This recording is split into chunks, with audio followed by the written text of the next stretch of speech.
So yan mga ka-vlogs, ang kinakain ni kuya, oh, yung bayabano, no?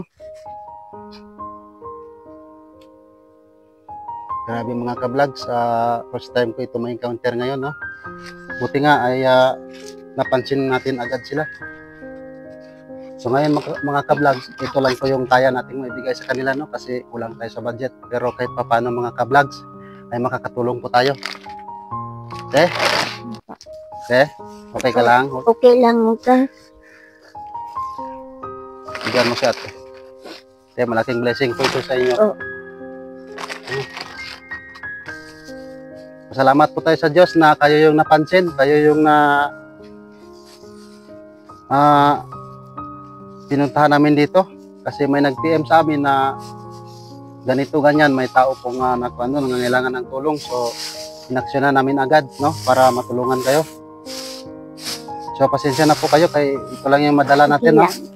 Thank you. Kayo na lang po bahala mag-budget. Naway sa mga sunod na araw ay makabalik tayo dito, no, at makahatid ng tulong sa inyo. Pwede ko kuya kunin ang number ninyo? Oh, pwede po, walang problema.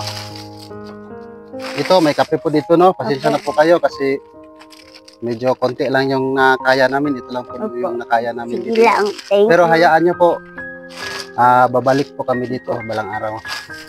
Saka yung bahay nyo, baka po may mag-sponsor sa awa ng Diyos ay mapayos natin, no?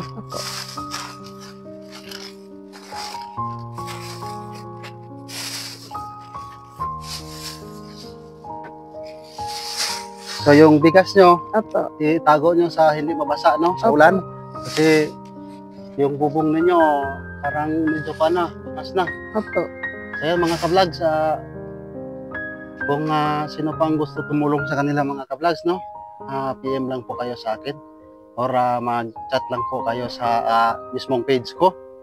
Kung hindi po ay bisitahin niyo po ako sa aking account na Erwin Gunse, no? Para matulungan natin sila mga ka-vlogs.